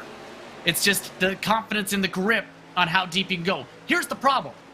Stabnow is starting braking here while running about the top of the racetrack. Trying to arc it down, slow it down to a crawl.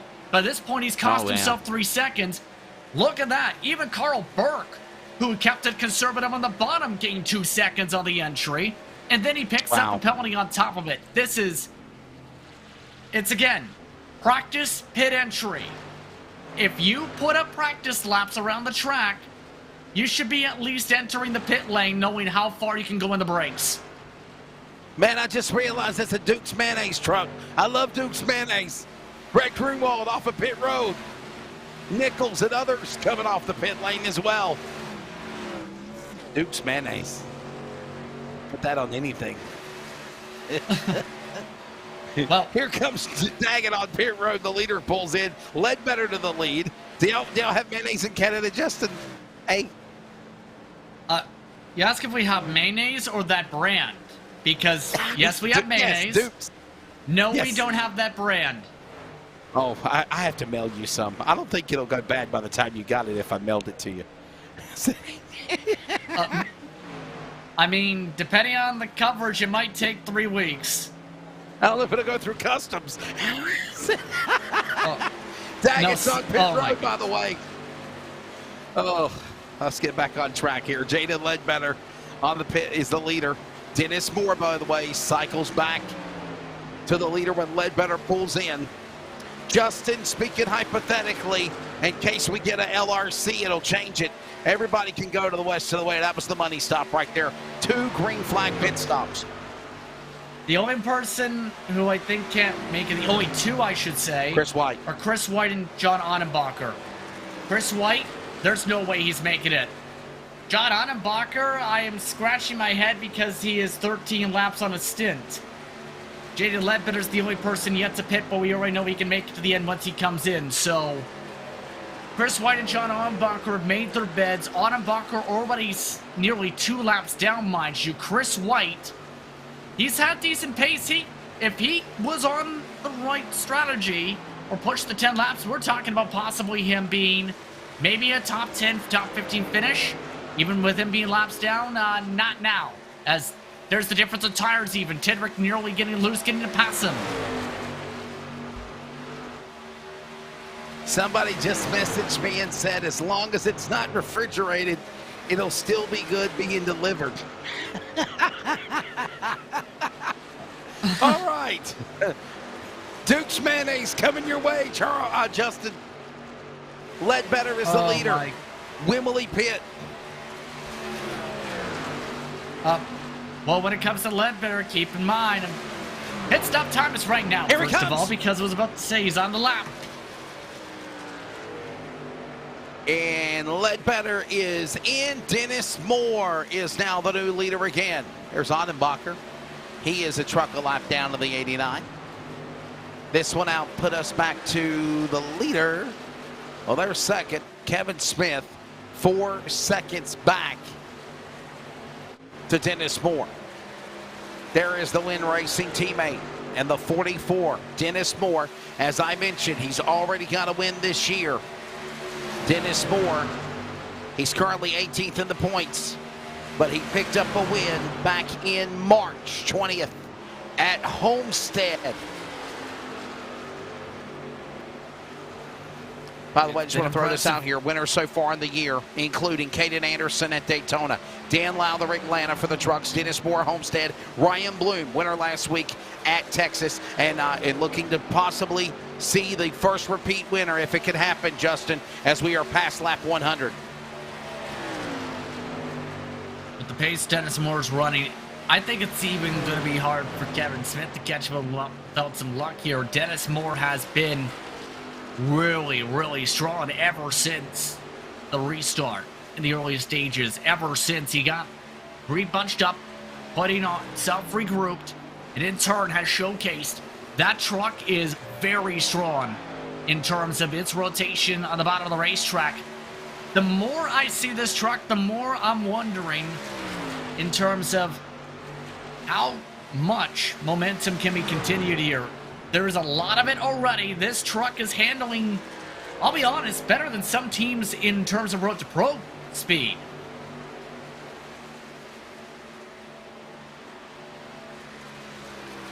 Pucker time, ready to go for the shootout here with under 30 laps to go.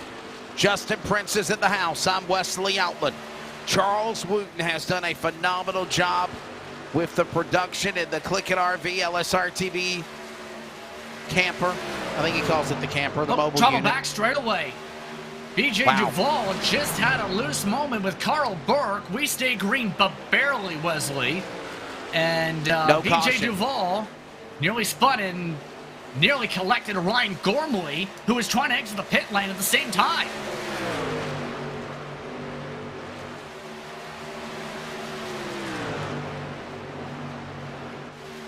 No caution. But I will tell you this, and somehow, some way, they were wanting it.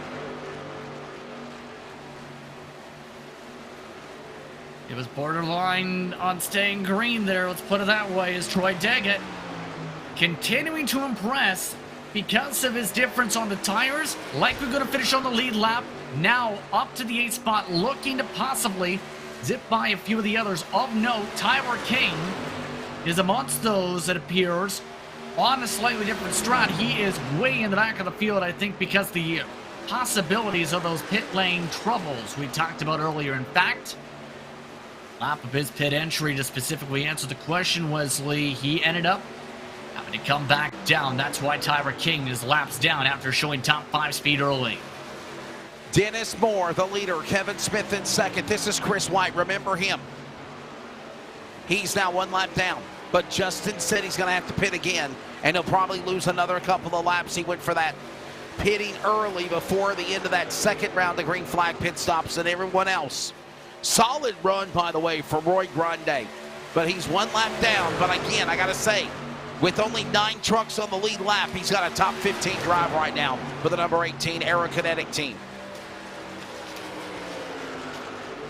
Yeah, slowly but surely has started to peel the speed out of that truck and onto the track for positioning. Same thing as I said with Paulison. That truck has some speed in it. Once you get a few green flag runs, it seems, on it, it's just that short fire-off speed and qualifying pace that seems to be the most costly for that group. Dennis Moore picking them up and putting them down one by one, and there are lead lap trucks mixed in with lap down trucks as we're approaching in on 20 to go. Look at Walls fighting that truck. Looks like he was dirt tracking it. That will remind you, by the way, to join us here again at Kansas on Wednesday night. Round number 4 for the Northwest CLICKIT RV Fix Series. That's the B Series Xfinity cars from Xfinity. Thursday night, by the way, LSRTV and CRN. Thursday night, Lincoln Speedway, Abbottstown, Pennsylvania. A track I've been to in real life. It's awesome that it's on the virtual sim. Alex Robinson and myself will be on the call for round number 4. No, round 5. My apologies. Round 5 of the late model. That's the Northwest Super Late Model Dirt Series. Again, from Lincoln, Pennsylvania. The next FTN LSRTV simulcast for the eNASCAR Split 2 Road to Pro with Terry Radford and Daniel Falkingham and Jason Rockefeller will be 2 weeks from Thursday. That will be on the pavement at Bristol. And then again, this Sunday, join us for round 2 of the new World of Thunder Esports League after a wild Justin exhibition race last night at Daytona. Won by, of course, the Morgan McClure number 3 truck there at the end. Gotta say, Kentucky will be fun this Sunday. There's your lineup of the upcoming schedule. Well, I think you mean the number 4 truck in that regard, but Brett Evans, one of the dirt converts, ended up doing a strong job in that race. He's timed himself up well, went from the back to the front, and it was intriguing how the strategy played out. I will give a shout out again to Matt Bruno, someone who, he said himself, just seen something interesting to race at and to race in. Enter the race. Nearly wins the debut for World of Thunder on the pavement. Well, how about that for just your Sunday evening in his regard? White up on the top. And again, and the name I mentioned was Morgan McClure as we're coming to 20 to go is because the name Evans, I couldn't think of it, man. He won the race. Evans did. Photo finish at the line. What a battle that was there. And round 2 will be, of course, at Kentucky. 20 laps to go here at Kansas. We'll take you to the finish. It's Moore and Smith, O'Hare, Anderson, Ritters, top 5. We'll look at White. Again, he's that first truck a lap down. Justin Vining fighting, though, to get back in front of him. Though they're a lap down, they're fighting to get that lucky dog free pass. Oh, something's up with James Vining's truck. Vining having to lift off the throttle there, letting Brett Johnson go. James Vining is on a different strap, mind you, and really backing it down to Chris White on much older tires. Something is up with Vining where he's snapping loose now off the corner.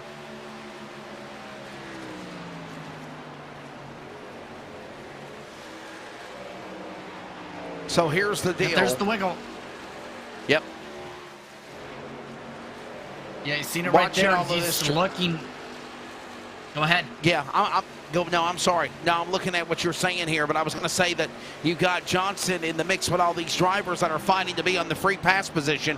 That's why you're seeing the fierce racing between Chris White and Vining, as it looked like Mark Walsh just hit the outside safer barrier. And if that is indeed the case, he was close to it, I will say. I'll say this, it's going to be a tough break if he has more damage. Yes, he does. Can confirm right front damage to that truck. He's had that for a little while, the damage part, but I will say he's adding more and more to it. That clap to the wall you've seen added probably another 5-10 seconds worth of fender damage. With all that damage, could he possibly bonsai the truck in the corner and lose handling and spin out? More so likely could plow back into the wall again, because with that damage there on the right front, it makes you tighter. If you get on the right rear, it makes you looser because it peels that fender back.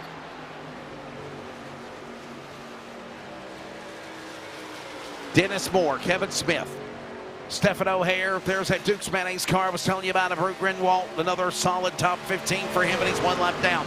There are only 10 trucks on the lead lap.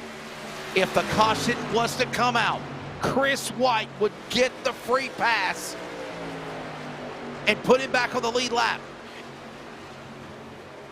If, Justin, that happens, 15 to go, Ottenbacher on pit road. And now the hose is back out on top of Ottenbacher and White's trucks. Both having to come in for an extra stop compared to the rest of the field here. This likely going to cost them at least a lap or two to the finish. And with 15 laps to go being the mark and neither of them being even on the lead lap, this is basically the end of their race inside the top 20. Yeah, that's the, if you will, proverbial nail in the coffin for the drivers of Ottenbacher, especially Chris White. I was trying to say he had high hopes as Ottenbacher roars off to the pit lane. We now pick up the battle on track. Mark Walls, he's in the a lap down category there with Chris Keynes. Now James Vining is the truck 1 lap down. The Catman, the 333. Grande, 12 on the lap down. But if the caution was to fall with under 15 to go, James Vining would now be the driver to go back on the free pass and move to 11 trucks on the lead lap. As here comes Chris Keynes and Walls battling to the back straightaway. They're on the American Ethanol back straightaway, and we're 13 to go. The leader just crossed the line of Moore. There's the interval, by the way. 20 truck, though, has pressured tires. The interval 3/10 between them. Walls, in turn, losing ground. And that's part of the ramifications of some of the tire strategy talked about. If you're amongst those who pushed it further and have the truck to be able to run forward, guess what? You can run too much sprinting for the 20. Nearly sprints himself to the apron. And made everybody get up on the binders and check up behind him as well for Walls and others. Walls, Greenwald, Fletcher, everyone there quickly up on it to quickly get pace down. There's Chris White down to the inside. Chris White now back multiple laps down. 12 laps to go. The leader, Dennis Moore, looking to be the first repeat winner of the season. He's got now a 4-second lead over Kevin Smith. 8 seconds back, 11 seconds back to the leader is O'Hare. 17 seconds back to the leader is Caden Anderson in 4th. 19 seconds back is Toby Ritters in the top 5. Paulison, Bloom, Daggett, Ledbetter, Tidrick put him, the last truck, on the lead lap of 10. And now, 10 laps to go when they come back to the start-finish line. Talking about laying them down in terms of tempo, Moore and Smith as a team have done so all throughout the night. Both of them mostly clean throughout the night outside the Kevin Smith damage to the right side, left side rather, of the race truck. Dennis Moore, though, right now, good lap, a few more trucks to end off this race. It has been dominant once again from the Win Racing trucks at 1.5 miles. 10 laps to go. 124 laps completed now. And we're ready to go to the finish. Remember, if there is a caution, we have 3 attempts at overtime if necessary. But for right now, it has been a calm race. It's been an exciting race, Justin. I don't want to take that away from anybody, but it's been a calm race. We haven't mentioned the Virginia 811 call before you dig very much for the caution summary, because we've only had 1. That's it. Now we're in single digits, 9 to go. It's Dennis Moore in his home world now lapping what might have been for Jeff Stabdow, who now will go 1 lap down, maybe 2 laps down in truck number 24 up on the outside lane into turn 1. A bit of a dig in. Stab now dropping another lap in the 18th position. Stab now 2 laps down. being a driver who led laps early on, 29 of them. Moore in turn with a chance to put down to just 9 drivers on the lead lap underneath Tidrick.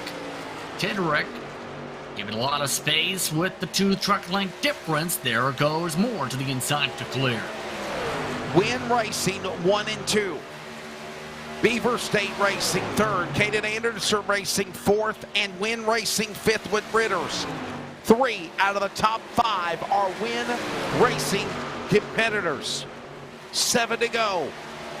O'Hare down to the bottom. That driver we mentioned for Beaver State Racing. And here comes now the lap truck up on the top of Chris White. Now another 2 laps down. If a caution was to come out, there's 9 trucks now on the lead lap. It would be Tidrick to get the free pass, but that seems slim to none. The interval now is almost 4.5 seconds from the teammates of Win Racing. Moore to Smith. I think he's going to be compliant and content with the top 5 in second. That's Moore, that's Smith. They're 1 and 2. There's O'Hare 3rd, and they are all going after the 44, but they've got lap traffic everywhere as Dennis Moore just put another lap down, Justin, into turn 3 at 6 to go on the defending Truck Series champion of last year, Tyler King. Now just a matter of hoping on everybody, or rather hoping everyone holds on. Make sure they keep their tires in check. Dennis Moore just continuously picking the right marks for the most part. Some drivers are getting a little loose, I've noticed, on each other. It's now the difficult part of making sure you don't hit one of them by accident. Open hand from your flagman. 5 laps to go. Dennis Moore moving through lap traffic like they're wet sacks of potatoes, 1 by 1. Easily, simply, clearly, mainly. Another lap down. Nichols going another lap down. Sheer domination for Win Racing number 44. And looking to first repeat winner on the Truck Series of this year. 4 laps to go. Now make it 3 to go, JP, when it comes to the line. Continuing to continue to knock down those marks. Some battles are starting to form at the close of note. Anderson and Ritters have closed up. Bloom has closed up to Paulison. And the major thing when it comes to Moore's situation, hoping one of those battles just mentioned doesn't overflow and bubble over to bring out the yellow. To the line. 2 to go. When we get there, we're 3 wide with some lap trucks in the middle, with Ritter's lead lap truck up on the bottom. Anderson up on the outside. This is a battle. Oh, there's contact. Ritters, Anderson checks up. He spins. Caution's out with 3 laps to go. Are you serious? This changes the entire storyline of the race. And Dennis Moore's got to say, you got to be kidding me, JP. I was keeping an eye on this in the corner of my eye for the past lap and a half. Wow. They were slide jumping each other. They were crossing each other up. Ritters had just finally got it alongside Anderson for the spot. But the thing is, Anderson, he's massively loose by this point. You see it right there on the top. Really uncomfortable, not his preferred line. Just barely grazes Ritters there. The tough part is he had it locked down, but because his truck was turned so much down the side and onto the apron, that's going to bring out the caution almost every single time at Kansas. Caution out for the 2nd time. 3 to go. Justin, you come to the pits, or do you make your bed, you lie in it, you decide where we go for overtime number 1, because they're not going to be able to go to the finish. This will set up overtime number 1 here at Kansas. What are you thinking, bud? Well, it's to this point with how many laps turned, I'd take the tires because I don't think anyone who stays out there will hold on for 2 laps if it goes green. There it is. Moore's coming in. The leader gives up a top spot, and he's coming to get fresh new radials. The 44 on pit road. Who else will follow? I'm looking at my time here. O'Hare will follow. Paulison, Bloom, looks like everybody in the top 6, top 7, they're all coming in. Troy Daggett's all coming in. Yep, they're all coming in. I don't mean to say this. I don't want to say this in a disrespectful term. It's damned if you do and damned if you don't. If you are the leader for the driver of Dennis Moore, monkey see, monkey do might be a better way to describe it, because they're going to mimic everything that you're going to do. You're going to first set that tone. I think in terms of that, it depends on track to track, right? Kansas with 40-lap-old tires, you're setting yourself up for a very, very difficult final restart or final restarts. You might be the caution for one of them, is what I'm kind of referring to. That's why I think everyone took the tires there. It's more so going to be how you handle this final restart now, because Kevin Smith has a great chance to be able to rip away the race win from Dennis Moore. And earlier tonight, mind you, some of the Win Racing trucks like Smith and like Moore were fighting fairly hard at one point. So how hard do they fight now that the win's up for grabs in just 3 miles of green flag racing? How does O'Hare play this out? Since the bottom line's been so great on the restarts, how does he play it out to be able to try and set up a move here? Because if he times it up right, he has the chance to take the win. And then you have Toby Ritters in all of this. He has a chance all of a sudden to possibly advance from Whit's best finishing run in 4th to possibly breaking through for the win tonight. Caution flag out for the second time here at Kansas Speedway. This will also set us up for overtime. Number 1, 3 attempts are on the way. We'll describe that and more and take you to the finish of what should be now a wild outcome in round 5 at Kansas Speedway. We're at the top of the hour. Let's pause for 10 seconds of radio identification, and we're right back from Kansas with the Northwest Truck Series presented by CLICKIT RV. Community Radio Network, WCRN 87.9 FM, Clayton, Garner, Raleigh, North Carolina, USA. We are CRN.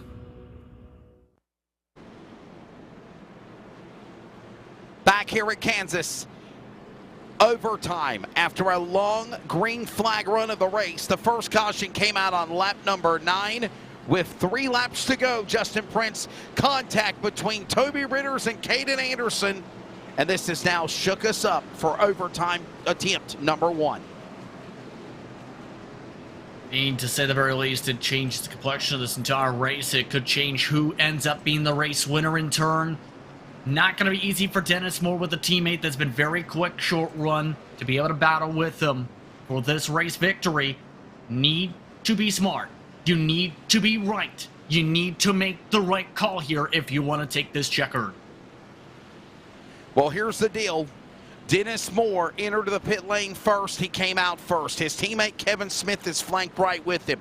Stephen O'Hare is going to be third, and Toby Ritter's on the outside. And we got to wonder how much damage might be on the truck number 23 from the Caden Anderson incident. Stephen Paulison with a solid run of the top 5, along with Jaden Ledbetter, Troy Daggett, Ryan Bloom, BJ Tidrick, Caden Anderson back to 10th. Brett Grunwald, solid run for the Duke's Mayonnaise truck. And William Fletcher, another good run in the top 10. Overtime attempt number 1. They have to take the white flag. If not, caution, overtime attempt 2. Third time, if need be, if there's a caution before the end, the race is official. Anderson's on pit road, and we're back to green. They'll send him off into turn number 1. Looking to try and build up the run is Smith, up from the top to the bottom, trying to diamond underneath Moore. Moore tries to stay against the white line down the back. Smith forced to take the midline. He moves up to the wall. Moore moves up to the middle, in through 3 and 4. Smith trying to build up the run middle line, coming to the white flag. Smith drove right up under the tailgate of the Moore machine, the teammate machine for Win Racing, now to try to get around to the draft to the outside. They come storming to the line. White flag goes in the air. They're both below the apron. Here comes the crossover to the bottom. Smith for the win. Moore to the outside. Final time, and Smith to the lead in 2. Can he hold on? Smith trying to fully clear, just about does. Dennis Moore with the crossover back. Smith can't get the block down. Moore gets underneath the corner panel. In through 3 and 4. Smith with the squeeze. Moore slides up into his teammate. Smith in the fence, teammates in the wall, Dennis Moore's in the lead, O'Hare's trying to battle back at the line. He can't got him. Stephen O'Hare's gonna win. Stephen O'Hare just beat Dennis Moore at the line. We were watching what happened to Kevin Smith. Stephen O'Hare, according to timing and scoring, is gonna win this race, Justin. 200 of a second. Dennis Moore. Well, the finish, this is going to keep the production Justin. truck busy. Yeah, the finish. Watch this. The Win Racing played themselves, sliding up more, a little bit too tight on the center of the throttle. And O'Hare just has so much momentum build up, just a burp of the throttle, gets on knee. They slam off each other. And that's just enough for O'Hare to win it up 3 wide. I was going to say that, Justin. Go back. Ritters was so darn close to trying to get a win also. They were 3 wide at a photo finish for the checkered flag. Wow. Stephen O'Hare, 2/100ths of a second over Dennis Moore. 6/100ths of a second is Toby Ritters in 3rd. Wow. And by the way, that is Beaver State Racing with the win, with the Tyler King teammate champion of last year, and because of this wild finish, Justin, 5-4-5 in this series. Wow. And bye-bye goes O'Hare as he approaches the sun, but to put it politely, bouncing like a ping pong ball. I mean, when Dennis Moore and Kevin Smith started bouncing off each other, you had to go for it, and guess what? It set it up perfectly for him to go for it. And I believe the truck going forward, the one going forward to another truck. But in all seriousness, yeah, Paulson decided to, yeah. Again, Dennis Moore tried the best he could for the race when it was just a matter of if he didn't get tight, he probably wins this race. Instead, he has to settle for second. Kevin Smith getting the blunt end of that incident at the end. Would you have it any other way, though, as we get ready to show you the unofficial results for this event? Win Racing battling for the win. They took each other out of the win. And here's how the damage is. When it's all said and done, Stephen O'Hare 3 wide at the line. They've updated timing and scoring to the 1,000th, by the way. That's 002 and a 005, which was a 006 at the end on our monitor. But officially, 019, the interval from O'Hare to Dennis Moore. It is Toby Ritters right there, 2nd and 3rd, 3 wide photo finish. Jada Ledbetter 4th, Stephen Paulson 5th. What a good run for Troy Daggett. Ryan Bloom will settle for 7th. Tidrick, Smith, Grunwald right now the top 10. By the way, there was a battle for the points championship, as I mentioned when we came on the air. I'm really thinking with Dan West Jr. not here, Justin, you're going to give Ryan Bloom with a 7th place finish the points lead now. How about William Fletcher, the last driver of the lead lap with all of that, 7 seconds back, quietly got the lap back with the wave around, still held on to finish in on the lead lap. Fighting Love Kynes in the top 13. Walls, after being one of the hard chargers early, finishes 14th instead. Roy Grande in 15th. Chris White did manage to finish in 16th a lap down. It was also amongst those on a different strap, but much fresher tires than some of those in the wave rounds at the end. Troy Olesen in 17th. Caden Anderson ran out of gas was the reason he had to come down there at the end. Oh, wow. So he finishes in turn in 18th. He was 45 laps on a tank of gas. Carl Burke, Jeff Stabnow at the top 20. 21st, Brett Johnson. Multiple laps down or out of the race. Tyler King, 22nd. John Onnebacher is 23rd. Frank Harris had a good solid run going for him. Fell back at the pit of green flag cycles, pit stops, and ends over the top 25. Also, BJ Duval in truck 85, not the 32. He's 25th. Gary Nichols, 26th. Ryan Gormley, who normally is a pretty top contender since the start of the season. Quiet night for him, hanging back in 27th. Kansas definitely not his friend. Aaron Cooper, 28th. Chris Camary, 9th. And Ron Hunter, the top 30. The rest of the rundown to either trucks that started or attempted is Dan Lowther, Dana Rogers, Robert Gamble. Did not take the green in this race in 33 trucks that attempted. One more look at the Virginia 811 call before you dig with care. Caution summary. 2 cautions. That second caution was the climax for the first attempt of the overtime finish. And of course, when the race is done, at the completion of an extra overtime laps, being the total amount of now 130. Well, I'm waiting for it to update here. Right now, 2 total caution flags, 7 caution laps. Lead changes was 12. And again, when it's all said and done, 139 laps is what we're being told was the distance. That's an extra 5 laps of the 200 miles. And that is, again, the overtime finish. Coming up, it is the post-race wrap-up show for the Northwest presented by CLICKIT RV. We are going to grab a word of the top 3. And again, a very happy driver, Stephen O'Hare, makes it now the 5th different winner on the series. And by the way, the Northwest CLICKIT RV Fixed Setup Series will be right here Wednesday night. Jason Rockefeller and myself will be on the call. Check it out as always. iRacing, LSRTV, Community Radio Network. We grab the podium next from Kansas.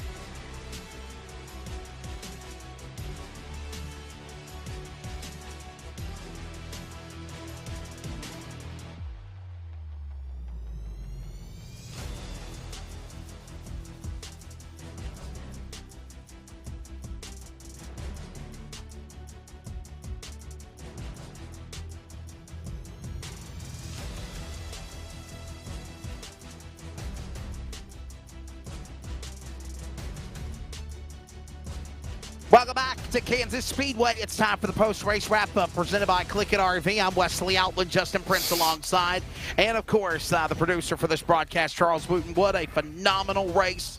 Quiet, strategy, green flag pit stops, a caution, and then 1 round of overtime and a 3-truck photo finish at the line.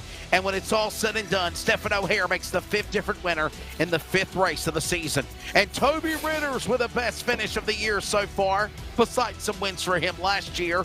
Clifford has got to be grinning from ear to ear, as well as the Ritters family. Toby, how you feeling? Podium, and you realize how close you come to winning 0.06 of a second, my friend.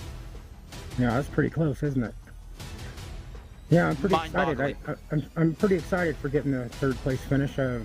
Dennis and Ryan have helped me with my racecraft, with Kevin too, and it's helped me out a lot. Huge run for you tonight. How would you describe that progression throughout the race, moving yourself slowly but surely up through this pack? After starting up towards the front of the slide up, how would you describe the progression as the race went on for the long green flag run? Well, I felt on the longer run I had a better truck. I was kind of letting a little too much go by at the beginning of my runs, but I feel good where I'm at. But yeah. Toby, what was going through your mind whenever everybody had that late race caution and you realized, man, with all the leaders wrecking each other or trying to race as hard as they did, this has got me in the game. Yeah, I was quite nervous when I had a lap car and a couple lap cars there with the Caden there, and I feel kind of bad if I don't know what exactly happened, but I know something happened behind me. But I was going to pass Caden for 3rd, and something happened. I'm not sure what quite happened, but I'm here. On to the next one. Thank those sponsors, my friend. Good job here, Toby Ritters, 3rd place.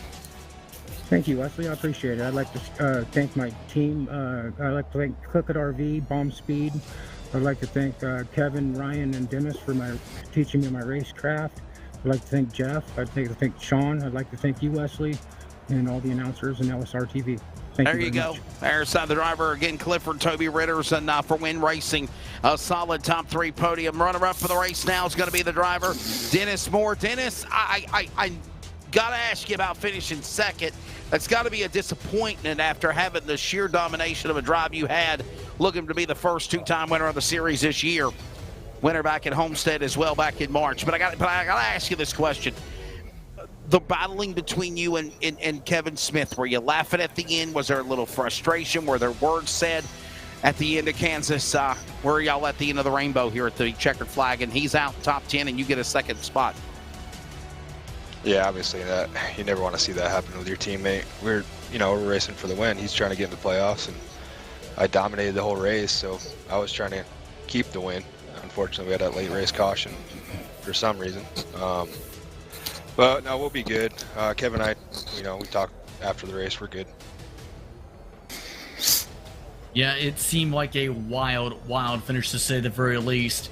It seemed, though, prior to that mark, you had a very dominant long run truck. What was the reaction from your perspective compared to that of your fellow teammates when that caution came out for the spin of the back straightaway with the contact with Anderson with 2 laps to go? Yeah, obviously none of us were happy. We're going to sweep the podium, or I think Toby might have the 3rd or 4th, but we're going to finish 1-2, and that's what the plan was going in the green-white checker, but I just got tight going into 3 and pushed up into Kevin. It's all completely my fault. I definitely owe him one. Coming off that last turn, trying everything you could to get the line. Did the truck tighten up? Did you get loose? Did something happen to it? What made it where, of course, you opened the door for Stefano here to get you? Yeah, I didn't loosen it up at all. I didn't take any fuel, so it was really tight. I should have loosened it up, but getting into Kevin obviously ruined my momentum, and then I tried to door step it a little bit, slow him down, but he had the momentum, so congrats to him. I'm sure we'll be battling some more this year. Sponsors, sir? Yeah, I want to thank CLICKIT RV, everybody with LSRTV, Kevin, Ryan, Toby, put a lot of work into these sets. It was a lot of fun. And then Bomb Speed Setup Shop. Well, there's the thoughts again of the driver of Dennis Moore. Again, he's already got 1 win this year. Looking for another win. And, of course, he'll settle down for the number 2 spot. Kevin Smith, again, follows back into the top 10. Victory lane we go. This one will be 5 different winners and 5 races. And if you're keeping up with the Northwest tally of pavement events, this is now 9 for 9 on the year. The driver for, of course, One Fine Studio and Beaver State Racing, Stefano Hare. Congratulations, bud. Hey, I got to ask you, what in the world kind of truck were you driving? What kind of color is that? I think Justin Prince used the word salmon. Yeah, I think that's good. Probably a rose, something. Tyler's the paint guru for the trucks. Where did the idea come from? That is Nicole Bryan Photography. So you can find her at NicoleBryanPhoto.com, and that's her colors and scheme for her business. So we're happy to have those colors on the truck, and certainly happy to get it in the victory lane. That leads into the question. You ended up going into that final back straightaway in 3rd spot after a solid restart. What was that perspective from you when you seen the pushing tight truck of Moore and the 2 teammates sliding up the track into 3 and 4? Yeah, first of all, congratulations to Toby, top 3. Just the improvement there is really awesome. So fun to see him put a race together and get a solid finish. I feel bad for Dennis. Gosh, good golly, he had this one won, certainly class of the field. I was joking around right before that caution came out, and it was like, oh no. But hey, the seas parted. We'll take the victory. I was really surprised once we took the green how aggressive they were racing each other up there. I kind of had a plan going into it, but when they started throwing those blocks and dicing it up, I thought I better hang back just a bit. I might get an opportunity, and it certainly presented itself. Well, you could definitely hear a little of the frustration from Dennis Moore, but he actually point blank said, I caused this. I was trying to hold off Kevin Smith. I think he had a better run on me. I wanted to win, but obviously Kevin Smith wants to run too. He's had his share of bad luck. But hey, listen, you've been in the catbird seat a couple of times this year, had to settle for some podiums. Everything finally fell its way for you to go to victory lane. Final question, segue this into also your sponsors. Could we see you repeat? Be the first repeat winner of the season to Wednesday night here at Kansas? I would say that's certainly a possibility, yeah. That's what we're going to be shooting for. We were working on the truck all night. We were a little loose in the beginning, tightened it up for that middle run, did not like it, backtracked on some of the adjustments. And when that final caution came out, I went ahead and added a little bit of fuel just to make sure we had the balance right, and it worked out for us. But like I said, really excited to get the Nicole Bryan photo forward into victory lane.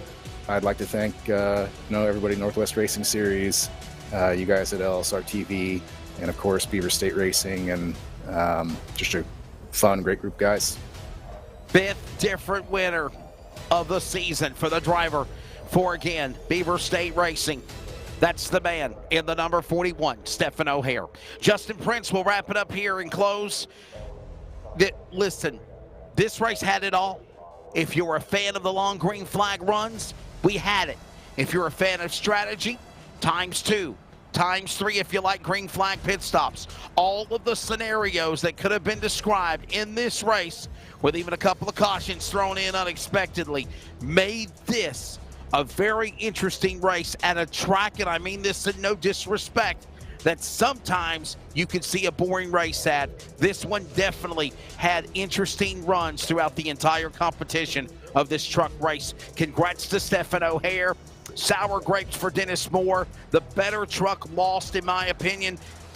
Bad luck for Jeff Stabnow. You said it's an umbrella he's holding on his own, rain showers. And now we'll pack her up and go to the next one. What's your thoughts of wrapping it up here in Kansas tonight, Justin? Dennis Moore said himself, just that short fuel adjustment, not loosening up the truck for the balance on the fuel, was a major mistake, and that cost him the race in turn, with him pushing tight coming out through 3 and 4. But in turn, O'Hare perfectly in there in position to be able to capitalize. He did lead a couple laps prior to that with the strategy. But I will say again, Toby Ritters does indeed show that improvement once more tonight, to be able to be in the top 3 right, in the right position, the right time to finish up the race. In a strong spot, he would have been top 4 regardless of the caution, but in turn able to capitalize. Long runs critical at Kansas once again. Well, again, that's going to wrap up our coverage here tonight for the series of the Northwest Truck Series presented by CLICKIT RV. They will now prepare after tonight.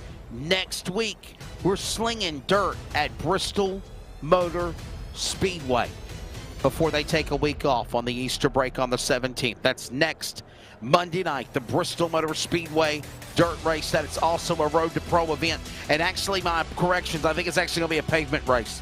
Pavement race because it's Road to Pro, and all of that will be transpiring. Again, Kansas for the fixed setup on Wednesday, Lincoln, Pennsylvania, and again, Bristol next week, pavement because it is an eNASCAR Split 2 Road to Pro. For Jeff Stabnow, Charles Wooten, everybody at Rocket Racing Media, LSRTV, the community radio network of iRacing coverage. We got baseball tomorrow. Tune in to the Johnston County Easter Invitational at 5 p.m. Eastern Time. For Justin Prince, I'm Wesley Outland. Good night from virtual Kansas. Congratulations, Stephen O'Hare, 5 for 5.